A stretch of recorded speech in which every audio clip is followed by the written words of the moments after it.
मैं professor doctor सच्चिदानंद प्रसाद, विभागाध्यक्ष रसायन विभाग PNK कॉलेज अछुआ पालीगंज पटना। आज आप लोगों को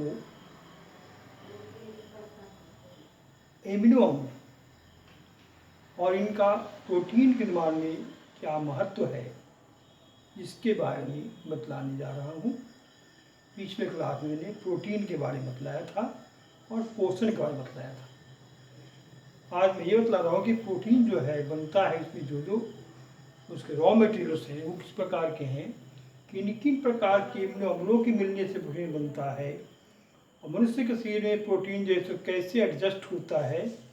जब बाहर से हम भोजन द्वारा प्रोटीन ग्रहण करते हैं तो वह प्रोटीन हमारे शरीर में कैसे एडजस्ट होता है, इसकी जानकारी आपको हम देने जा रहे हैं। आगे देखिए, हाँ, एमिनो एसिड एंड प्रोटीन। क्या एमिनो एसिड एंड प्रोटीन? तो देखिए, एमिनो एसिड क्या है?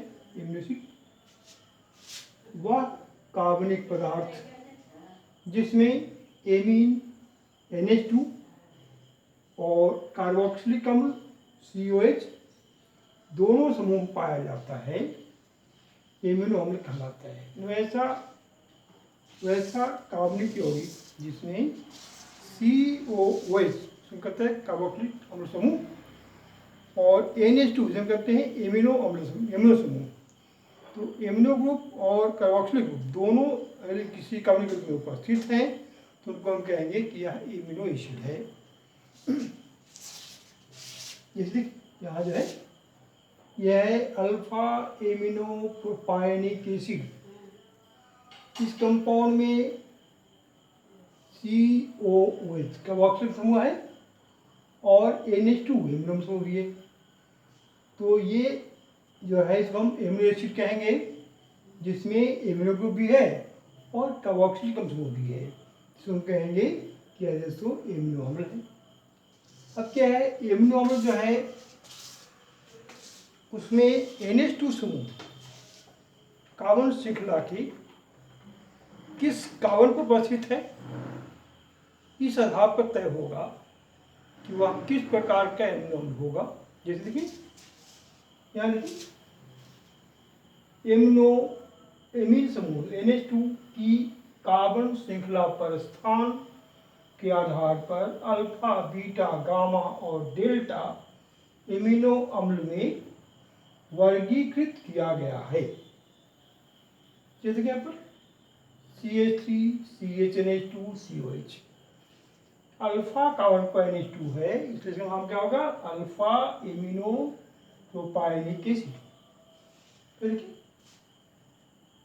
NH2 CH2 CH2 COH, यानी कहें तो अल्फा हो गया और ये बीटा हो गया। बीटा का NH2 समूह है तो बीटा पर NH2 समूह है, जो हो गया बीटा एमिनो प्रोपायनिक एसिड। देखिए यह है गामा एमिनो पेंटेनोइक एसिड। कैसे देखिए CH3 CHNH2 CH2 CH2 COH, यहाँ पर CH2 अल्फा, बीटा और गामा।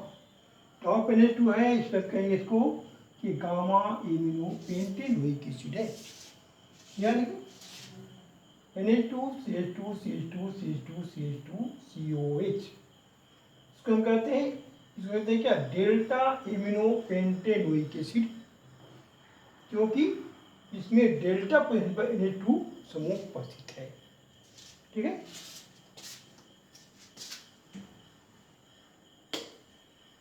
इस प्रकार से हम लोग एमिनो अम्लों को अल्फा, बीटा, गामा और डेल्टा नाम से ही पुकारते हैं। अभी देखना है कि कितने प्रकार के अमीनो एसिड है, अल्फा, बीटा, गामा, डेल्टा। तो हमारे प्रोटीन में कौन सा अमीनो एसिड आता है? तो बताया गया प्रोटीन के पूर्ण जल अपघटन से सिर्फ अल्फा एमिनो अम्ल बनता है, अतः प्रोटीन की संरचनात्मक इकाई अल्फा एमिनो अम्ल है। प्रोटीन में सिर्फ अल्फा एमिनो अम्ल ही पाया जाता है, कोई और एमिनो अम्ल नहीं पाया जाता। इसलिए प्रोटीन की संरचनात्मक इकाई जो हम प्रोटीन की संरचनात्मक इकाई जो है हम अल्फा एमिनो अम्ल को कहते हैं। तो ये हो गया प्रोटीन के बारे में, एमिनो अम्ल के बारे में।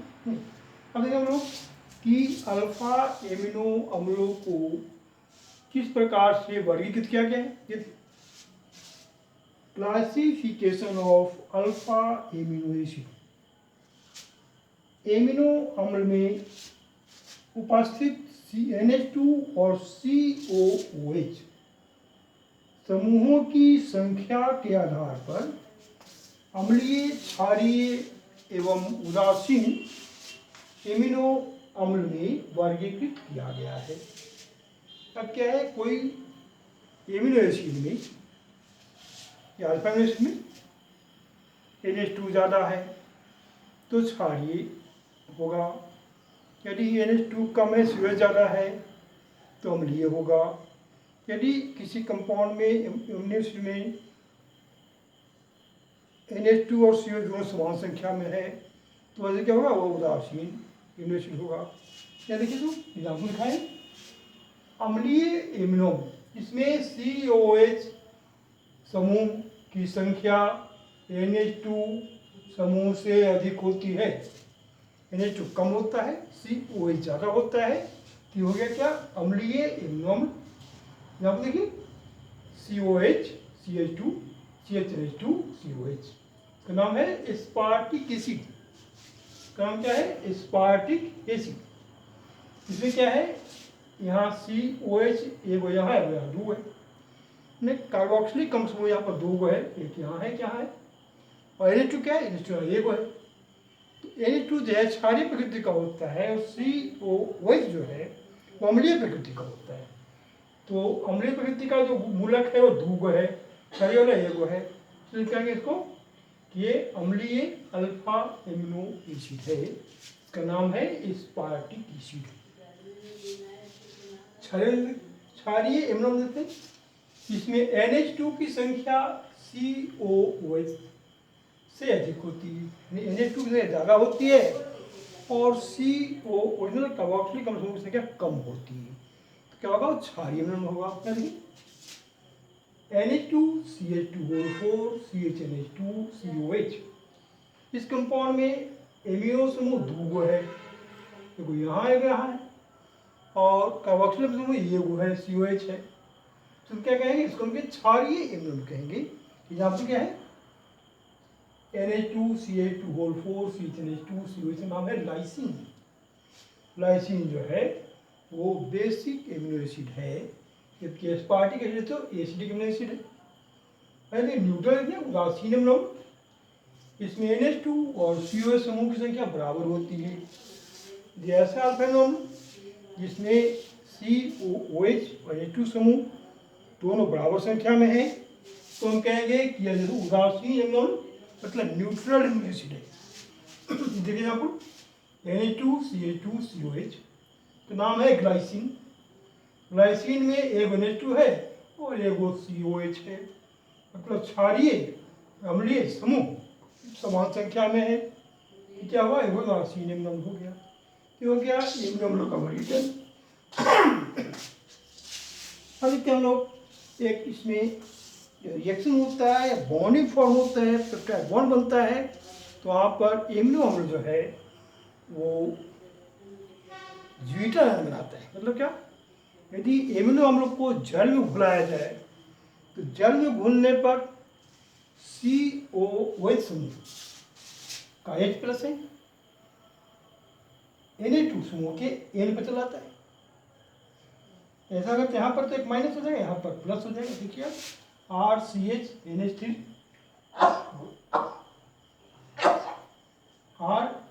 NH3 plus COO-। तुम कहते क्या, इसको ज्विटर आयन, इसको ज्विटर नाम दिया गया है, जिसमें कि क्या बताया फिर हमने, ये आपका अल्फा एमिनो अम्ल है, इसमें से COOH समूह का H+ आयन वन लिखने पर यहाँ पर वन बनेगा। तो ये जो है आयन कहाँ चला जाएगा, ये चला जाएगा यहाँ पर, यहाँ से क्या होगा NH3 हो जाएगा। H प्लस का 40 पर आ जाएगा, NH3 प्लस हो गया, और RCH माइनस हो गया, बॉन्ड बैकवर्ड इसको यहाँ चला है इसलिए ऊपर माइनस हो गया। सर ये जो आयन बना है क्या, इसको भी ज्यूटर आयन है, ये अपना ज्यूटर आयन है। तो इस प्रकार से हम लोग ज्यूटर बनाते हैं। अब देखना है, मनुष्य जो भोजन करता है उससे प्रोटीन पाया जाता है। तो प्रोटीन जो पाया जाता है भोजन करने का सीधे और प्रोटीन हमारे से मिलता नहीं है। जो भोजन हम करते हैं उसमें जो प्रोटीन पाया जाता है, पाचन क्रिया के दौरान पहले एमिनो अम्ल में कन्वर्ट होता है, और एमिनो अम्ल कन्वर्ट होने के बाद कोशिका में जाता है। कोशिका में उपस्थित राइबोसोम, mRNA और tRNA की सहायता से एमिनो अम्ल आपस में मिलकर के पॉलीपेप्टाइड श्रृंखला बनाता है, और उसी पॉलीपेप्टाइड श्रृंखला के मिलने से मनुष्य के शरीर में उपयोगी प्रोटीन का निर्माण होता है। मनुष्य के शरीर में पहले से भी कुछ ऐसे एमिनो अम्ल पाए जाते हैं जिनको हम अनावश्यक एमिनो अम्ल कहते हैं, जिनकी हम जरूर जिनको बाहर से लेनी है। जिस एमिनो अम्ल को हमको बाहर से नहीं लेनी है उनको अनावश्यक एमिनो अम्ल कहते हैं। ये एमिनो अम्ल हमारे शरीर में स्वतः बनता है, लेकिन जो एमिनो अम्ल हमसे नहीं बनता है उनके लिए हमको भोजन करना पड़ता है, वैसा जिसमें प्रोटीन उपस्थित हो। तो जो भोजन प्रोटीन ग्रहण करते हैं, तो भोजन से जो प्रोटीन ग्रहण करते हैं वो पहले हमारे पाचन क्रिया में पहले प्रोटीन जो है वो पूर्ण जलगरण क्रिया के अनुसार अल्फा एमिनो अम्ल बनाता है। वह अल्फा एमिनो अम्ल जो हमारे शरीर के लिए उपयोगी है आवश्यक अल्फा एमिनो अम्ल कहलाता है। तो आवश्यक और अनावश्यक दोनों एमिनो अम्लों की आवश्यकता पड़ती है प्रोटीन बनाने में। हमारे शरीर को किस तरह प्रोटीन चाहिए, जैसा चाहिए वैसा ही प्रोटीन कोशिका में बनता है, जो पॉलीपेप्टाइड श्रृंखला बनने के फल प्राप्त होता है। अब यह है पॉलीपेप्टाइड श्रृंखला बनता जिससे है, कोशिका में एक राइबोसोम पाया जाता है, दूसरा देशो mRNA पाया जाता है, दूसरा tRNA पाया जाता है। mRNA, tRNA और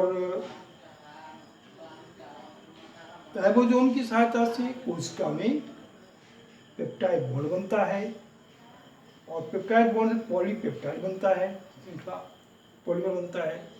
यही पॉलीपेप्टाइड पॉलीमर फिर से संयोग करते हैं और आवश्यकता अनुसार प्रोटीन शरीर में फॉर्म होता है। तो आगे देखो,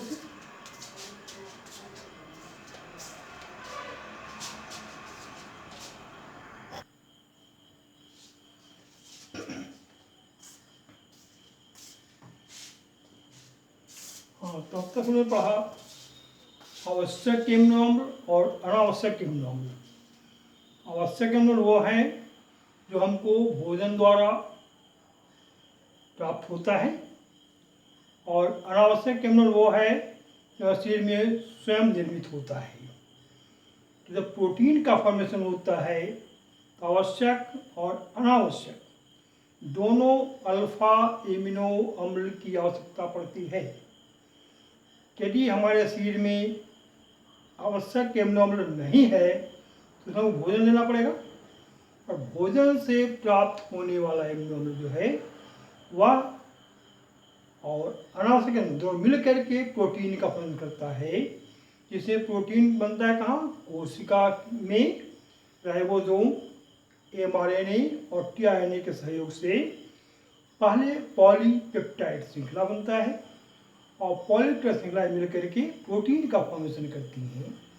हम देखिए इसमें कि कौन कौन से आवश्यक एमिनो अम्ल हैं और कौन कौन से अनावश्यक एमिनो अम्ल हैं। यहाँ देखिए आवश्यक एमिनो अम्ल number 1 valine, VALIN, valine, symbol VAL, symbol one letter का है तो V, particular formula CH3CH2CHNH2COH, valine हो गया।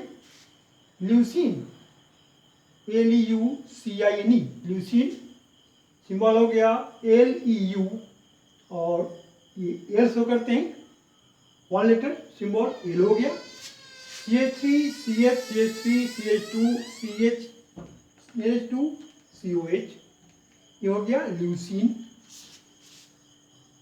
आइसोल्यूसीन, यहाँ देखिए ठीक है, ये जो है आइसोल्यूसीन, आइसोल्यूसीन। यहाँ क्या है, LILE इसको हम कहते हैं, सिंबल है, और 1 लेटर आई हो गया। CH3 CH2 CH CH3 CH NH2 COOH, ये हो गया आइसोल्यूसीन। और देखिए नंबर 4 में लाइसिन, LYSINE, लाइसिन, इसका है LYS सिंबल है, इसे केस करते हैं। NH2 CH2 CH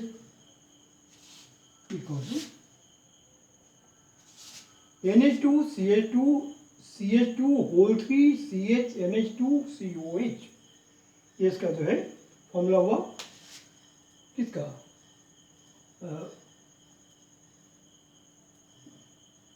लाइसिन का। लाइसिन क्या हुआ, LYS के हो गया, NH2 CH2 CH2 whole 3 CH NH2 COH, क्योंकि lysine. Methionine METHIONINE, methionine, MET इसका सिंबल हुआ, सेम शो करते हैं। CH3S CH2 whole 2 CH NH2 COOH, ये हो गया मिथायोनिन। और देखिए छठा में phenyl alanine, PHENYL, phenyl, ALANINE, phenyl alanine, PHE show करते हैं, ऐसे से 1 वर्ड में 1 लेटर में आता है F, ये हो गया C6H5 benzene, CH2 CH NH2 COOH, ये हो गया फेनाइलानिन। सातवां है थ्रेओनिन, THREONINE,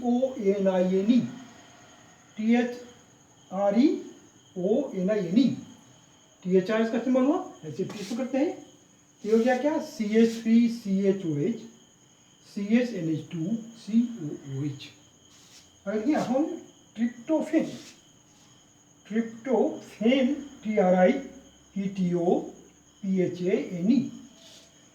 TRP, इसे हम डबल शो करते हैं, ये हो गया ये स्टेप है, इसमें कि हम लोग कहते हैं ये बेंजीन है, और यहाँ पर एक पेंटेन है, इसमें कि इसको कहते हैं हम लोग हेट्रोसाइक्लिक कंपाउंड हो गया, जो मिला के हम लोग इसके साथ CH2 CH NH2 COO, यहाँ पर H हो गया, COOH हो गया, ये हो गया ट्रिप्टोफेन। और देखिए इसके आगे आर्जिनिन, 9 में है आर्जिनिन, ARGININE, ARG से आर शो करते हैं, NH double bond CNH2 NH CH2 whole 3 CH NH2 COOH, जो हो गया आर्जिनिन। 10 में देखें histidine, HISTIDINE, histidine, HIS, H हो गया। ये प्रचलित जो है ये पेंटागन है, और इसमें NN 2 जगह है, और बाकी CH2 3 जगह है, यहाँ CH2 है, यहाँ CH2 है, यहाँ CH2 है, और यहाँ से CH2 CH NH2 COH, तो नाम हो गया हिस्टीडीन। अब देखिए अनावश्यक एनोन जो से रहता है, बनता है, उनको हम देखते हैं जो अनावश्यक एनोन है। इसमें नाम है एलानिन, ALA कैपिटल शो करते हैं, ये कैपिटल ए शो शो करते हैं एलानिन को। CH3 CH NH2 COH, CH3 CH NH2 COH हम कहते हैं एलानिन। एस्पारागिन, एस्पारागिन जो है ASPARAGINE,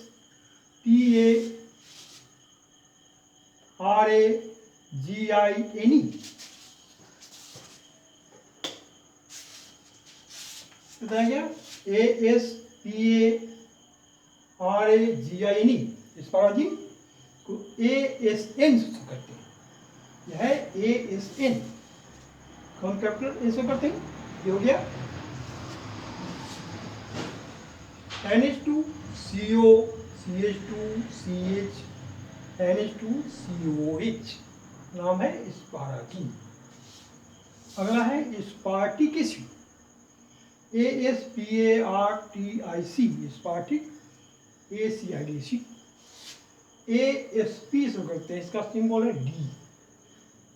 ये हो गया COOH CH2 CHNH2 COOH, ये हो गया स्पार्टिक एसिड।